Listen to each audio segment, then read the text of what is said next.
बोल सियापति रामचंद्र की जय। नित्यं शुद्धं निराभासं निराकारं निरंजनं नित्यबोधं चिदानंदं गुरुर्ब्रह्म नमाम्यहम्। बोले गुरुदेव भगवान की जय। आंजनेय हनुमंत लाल जी महाराज एवं गुरु भगवान के श्री चरणों में सादर शीश नमन के साथ श्री राम कथा चिंतन मानस युवान व्याख्यान प्रतियोगिता के संस्थापक, संचालक मंडल एवं संयोजक मंडल, निर्णायकगण, आप सभी के श्री चरणों में मुझ अकिंचन का सादर शीश नमन भाव के साथ स्वीकार कीजिएगा। मुझे जिस पावन प्रसंग पर चर्चा करनी है, कवि कुल चूड़ामणि श्रीमद् गोस्वामी तुलसीदास जी महाराज की पावन कृति श्री रामचरितमानस के 6ठम सोपान लंका कांड दोहा क्रमांक 54, जहाँ गोस्वामी जी दोहा के रूप में पंक्ति प्रतिपादित करते हुए कहते हैं कि मेघनाद समकोटि सत जोधा रहे उठाई जगदाधार शेष किमी उठे चले खिसियाई। इस पंक्ति का शाब्दिक अर्थ है मेघनाद के समान 100 करोड़ योद्धा उन्हें उठा रहे हैं, परंतु जगत के आधार श्री शेष जी उनसे कैसे उड़ते, तब वे लजाकर चले गए। आइए इस प्रसंग पर चर्चा करने का प्रयास करें। मैं कोई विद्वान नहीं, त्रुटियां संभाव्य है, अतः क्षमा प्रदान करें। प्रस्तुत प्रसंग लंका के रणांगन में धर्म और अधर्म के बीच हो रहे संघर्ष में भगवान अनंत से संघर्ष करते हुए मेघनाथ को हमेशा प्रतिक्षण ये अनुभव होता है कि वो पराजय की ओर जा रहा है। मेघनाथ को लगा कि अगर कुछ देर कभी विलंब होगा तो लक्ष्मण मुझे मृत्यु के मुख में ढकेल देगा। लक्ष्मण जी के द्वारा उनका रथ और सारथी पूरी तरह विनष्ट हो जाता है और मेघनाथ का अंग प्रत्यंग लक्ष्मण जी के बाणों से बिंध जाता है। तो मौत की अर्थात मौत को गले लगाने की वही प्रेरणा कि अब उनका प्राण कहाँ मिटने वाला है, तो यही आशंका उसे प्रेरणा देती है कि वह लक्ष्मण पर वीरघातनी शक्ति का प्रयोग करे। चूंकि इस शक्ति को अव्यर्थता का वरदान प्राप्त था, यह शक्ति लक्ष्मण जी के ऊपर प्रहार होते ही भगवान अनंत मूर्छित हो जाते हैं। और जब भगवान अनंत को मूर्छित देखते हैं तो वही मेघनाथ श्री लक्ष्मण जी को उठाने के लिए निर्भय होकर चले जाते हैं। वीर घातनी छाड़े सी सांगी तेज पूज्य लक्ष्मण उर लागी मूर्छा भई शक्ति के लागे तब चली गयो निकट भय त्यागे। मेघनाथ ऐसा योद्धा है जो अपने द्वारा पराजित विशिष्ट योद्धाओं को अपने पिता के चरणों में पहुंचाकर उसे विशेष गौरव की अनुभूति होती थी।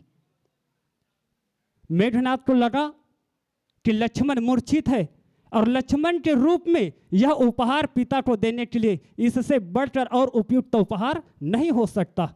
बस वही अपनी गौरव की पूर्ति हेतु मेघनाथ लक्ष्मण जी को उठाने का प्रयास करते हैं। तब गोस्वामी जी यह पंक्ति लिखते हैं, मेघनाद समकोटि सत जोधा रहे उठाई जगदाधार शेष किमी उठे चले खिसियाई। मेघनाद जैसा कि नाम ही उसका अर्थ स्पष्ट कर देता है कि जो मेघ के समान गर्जना करे वही मेघनाद। मेघनाद जगत के योद्धाओं में जिसका नाम अग्रणी है, प्रथम पंक्ति में योद्धा के रूप में दर्ज है।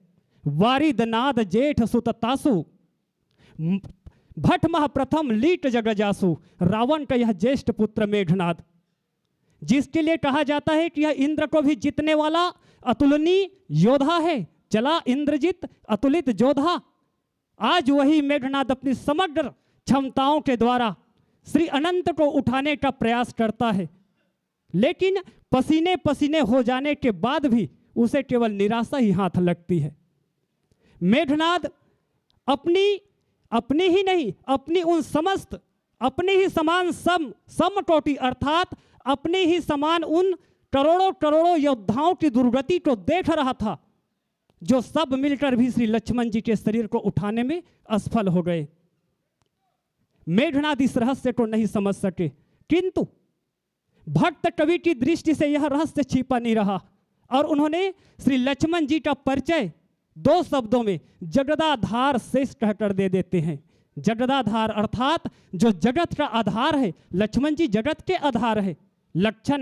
लक्षण धाम राम प्रिय सकल जगत आधार, गुरु वशिष्ठ तहि राखा लक्ष्मण नाम उदार। वस्तुतः मेघनाद जी से अपनी विजय समझ रहा था, वह उनकी विजय नहीं थी, उनकी पराजय थी।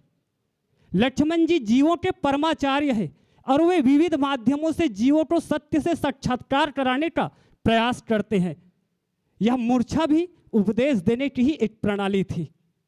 मेघनाद लक्ष्मण जी को विनष्ट करना चाहते हैं और विनष्ट करने में असफल हो जाते हैं, तो वही मेघनाद श्री लक्ष्मण जी को उठाने की चेष्टा करते हैं, जबकि लक्ष्मण जी शेष के रूप में सृष्टि के आधार हैं।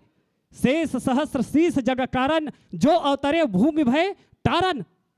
और ऐसे लक्ष्मण जी को क्या मेघनाद उठा सकते हैं? नहीं उठा सकते। मेघनाद जब हर तरफ से विफल हो जाते हैं, सोचते हैं कि आज मैं लक्ष्मण जी को नहीं उठा पा रहा हूं।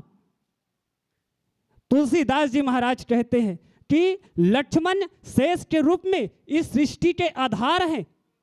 सृष्टि के मूल में काल, शक्ति और ईश्वर, ये तीनों ही विद्यमान है। काल अर्थात लक्ष्मण जी, शक्ति अर्थात श्री सीता जी और ईश्वर अर्थात भगवान श्री राम जी, ये तीनों ही इस सृष्टि के मूल में अवतरित होते हैं। सती अर्थात शक्ति और ईश्वर के बीच में काल की भूमिका है और काल को ही शेष कहकर पुकारा गया है। शेष का अर्थ होता है जो बचा हुआ, अर्थात संपूर्ण नष्ट हो जाने के बाद भी जो बचा रहता है वही शेष है। इस प्रकार जो व्यक्ति आधार को ही विनष्ट करने का प्रयास करे, उससे बढ़कर अविवेकपूर्ण व्यवहार और किसी का नहीं हो सकता। अगर कोई व्यक्ति किसी तेज धारी वाली कुल्हाड़ी को लेकर किसी वृक्ष की डाल पर खड़ा हो और वह उस कुल्हाड़ी की प्रखर तेज को और अपनी भुजा की सामर्थ्य को वो उसी डाल पर प्रहार करने का प्रयास करे, तो इससे बढ़कर अविवेक और कोई नहीं हो सकता। इसे केवल आत्मघात की ही संज्ञा दिया जा सकता है। उनकी इस प्रयास की सफलता में उनका विनाश छिपा हुआ है और इस प्रयास की विफलता में उनका सुरक्षा और सफलता दोनों निहित है। लक्ष्मण जी को आज मेघनाद उठाने का प्रयास करता है और न उठने पर निराश हो जाता है। देखता है कि आज मुझ जैसे बलवान से भी ये शरीर क्यों नहीं उठ रहा है। मेघनाद के समान करोड़ों करोड़ों योद्धा जो मेघनाद के समान ही बलवान है, फिर भी जब किसी से नहीं उठा, तब वही लीला को संपन्न करने के लिए, अर्थात ये मूर्छा नहीं है, ये मूर्छा भी केवल एक लीला है।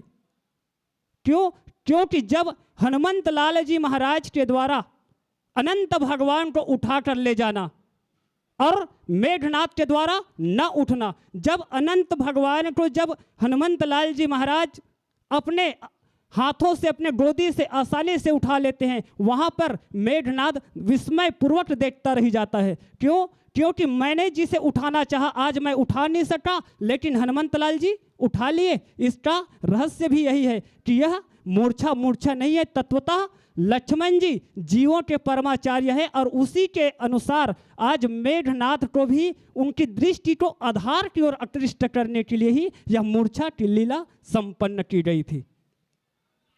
अगर विचार करें, विचारों की दृष्टि से देखा जाए तो मेघनाद काम के ही रूप है, पकारी जात काम विश्राम हारी, और लक्ष्मण जी तो लक्ष्योन्मुखी, जिनका मन वही लक्ष्मण है। जब लक्ष्योन्मुखी मन जब साधना के मार्ग पर आगे बढ़ता है तो काम जैसा प्रबल विकार उसे मूर्छित कर सकता है, लेकिन उसे संपूर्ण रूप से विनष्ट नहीं कर सकता। यही तत्वतः इस प्रसंग की मूल है। इस प्रसंग का अगर मूल कड़ी में जाना चाहे तो केवल जगदाधार है, जो हमें यही सिखाता है कि हम अपने को अतिशयोक्ति ना मानते हुए अपने आप को संपूर्ण रूप से भगवान के चरणों में समर्पित कर दे। तो हमारा भार कोई उठा लेगा तो कौन उठाएगा?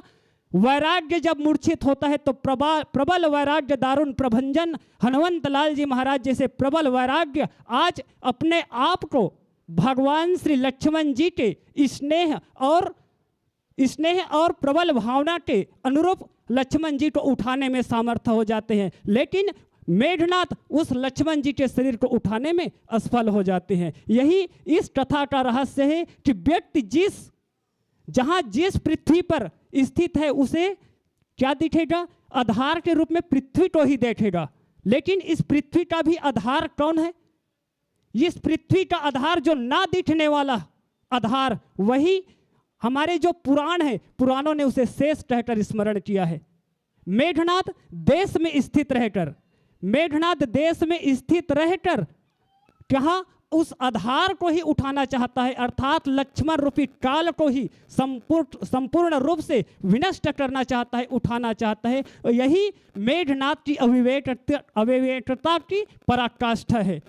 मुझे लगता है कि इस आधार को हमें अपने जीवन में इस तरह से देखना चाहिए कि अगर हम अपने जीवन में कोई आधार है और उस आधार को ही हम विनष्ट करके अपने जीवन को संवारना चाहते हैं, तो बिना आधार के हम अपनी आस्था या अपनी कल्पना ही नहीं कर सकते। तो हम आधार को विनष्ट करने का प्रयास भी ना करें, बल्कि उस आधार को समस्त रूप से भगवान के श्री चरणों में डालकर, जैसे हनुमंत लाल जी ने प्रभु को ही स्मरण करके प्रभु को ही सामर्थ्यवान जान के, आज भगवान जिस प्रकार हिरण्याक्ष के द्वारा पृथ्वी को समुद्र में डुबो दिया जाता है और उस समय भगवान वराह के रूप में प्रकट होकर उस पृथ्वी को समुद्र से बाहर निकालता है, ठीक उसी प्रकार हनुमंत लाल जी भी भगवान के उसी वराह अवतार को ध्यान में धारण करता है और अर्थ के रूप में, अर्थात